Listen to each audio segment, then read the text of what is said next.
"They're gone."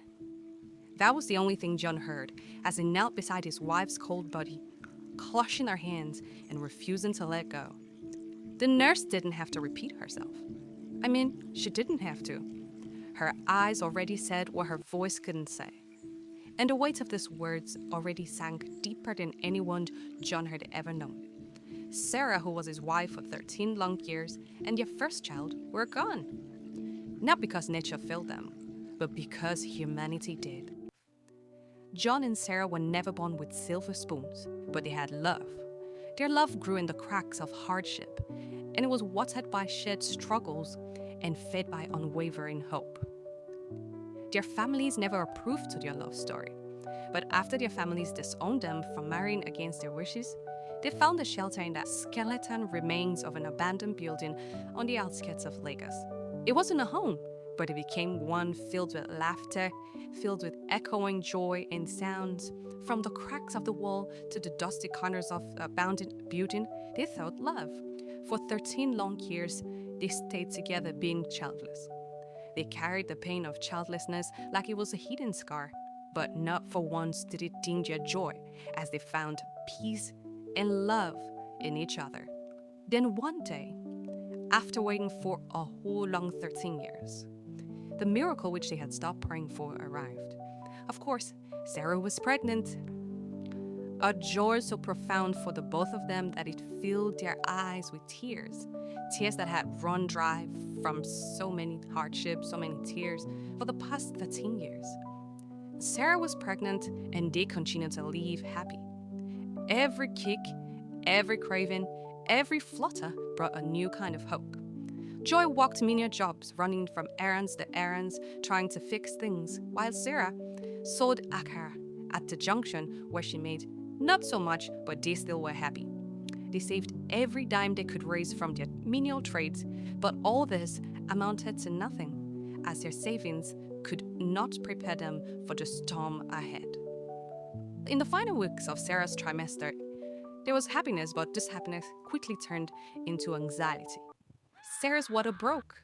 She was now in labor and rushed to the hospital. The doctor confirmed the baby was in a breech position and Sarah's frame was just too weak for a natural delivery. A cesarean section is needed, he said. She needs one as soon as possible. Please help us. I'll pay back. The hospital declined on performing the cesarean section that she needed, not because they couldn't perform this, but because the couple could not pay the full deposit. John pleaded, he cried, he knelt before the doctor and grasped on his white coat, saying, "Please help us. I'll work it off. You have to help my wife. Save my wife and my baby." But his mercies and plea all went into deaf ears, as the organization was just a place for profit.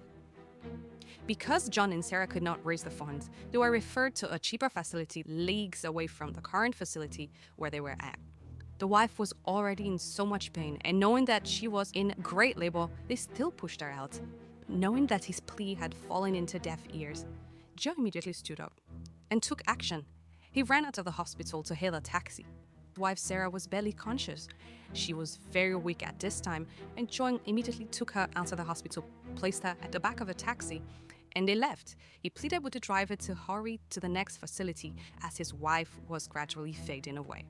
But of course, Lagos had other plans. Traffic held them hostage for over 45 minutes and time continued to pass by. Sarah continued to look pale.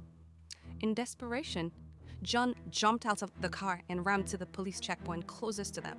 He was sobbing and crying. He explained everything to the police officers, and one of the police officers took pity and looked at Sarah's pale face. He didn't waste any time. They lifted Sarah from the back of the taxi onto their truck and sped off.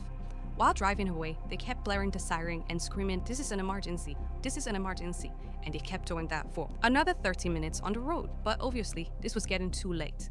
Sarah arrived at a new hospital and John jumped out of the car again with the police officer screaming, "Please help my wife, please help my wife. She's in a bad state, she has a baby, please save my wife and my baby." But the nurses ran out of the hospital with their stethoscope. When they arrived close to Sarah's body, they immediately checked for pulse, as this was the first thing to do in a state of an emergency. They checked for pulse and found that she no longer had any pulse. She also used her stethoscope to feel the woman if there was any sound coming out from the woman's belly. But unfortunately, There was no sound. "Oh, we're sorry, but your wife is late, and so is your baby." The nurses slowly pat John on the shoulder as they looked directly into his eyes, saying, "We're sorry, sir." John did not believe the nurses, as he felt like they didn't care about his wife's situation. He continued to scream, "Please, she's not dead. Help my wife, she's not gone. Sarah, wake up. Sarah, we're here at the hospital. They will help you now." But the only thing he experienced was silence, as his wife was indeed gone. John still didn't believe. He was in so much pain. He was crying and rolling on the floor. He got up again and looked at the police officers, begging and pleading that they go to another facility. He also asked the nurses if there was a close-by facility where they could also check. The nurses, out of compassion, told John that there was a close-by hospital, maybe about 5 minutes from where they currently were. John and the police officers drove to the next hospital, trying to get as much help as they could. The nurses again ran out of the hospital with a stretcher, trying to help carry his wife into the hospital.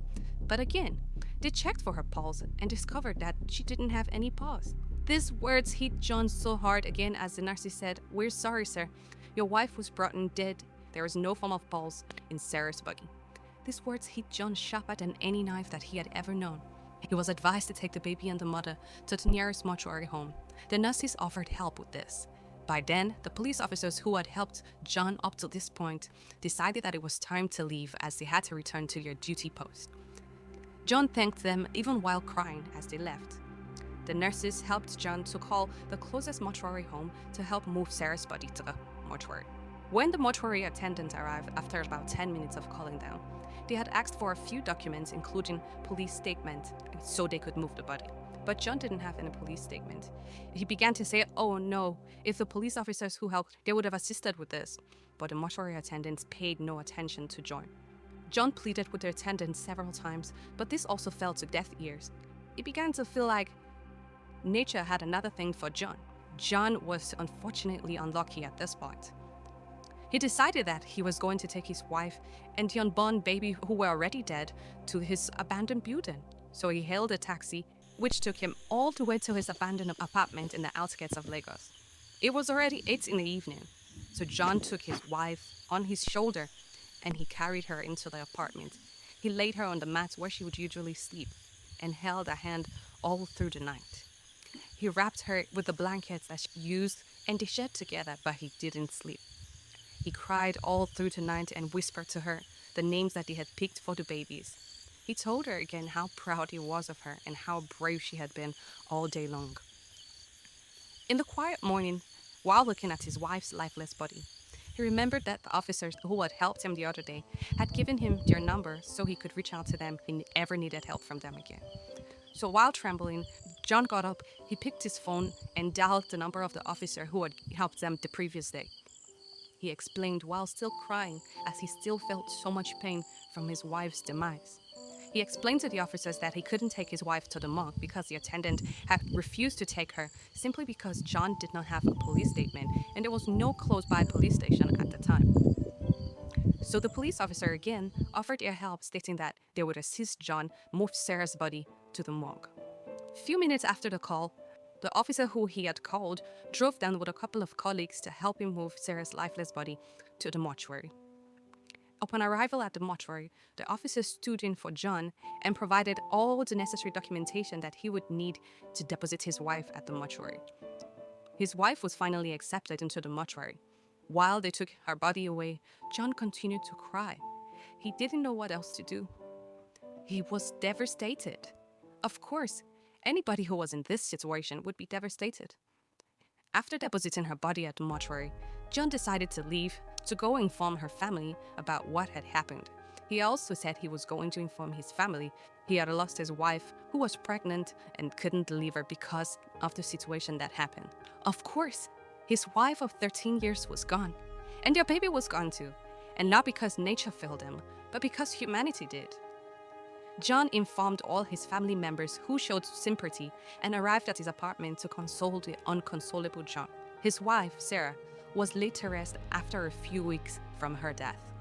John still lives in that abandoned building. He never remarried. He still places a rose where her mat used to be. And he still hears the laughter in the wind in all corners of the abandoned apartment. And sometimes he wonders what life would be like today if only mercy had cost less than money.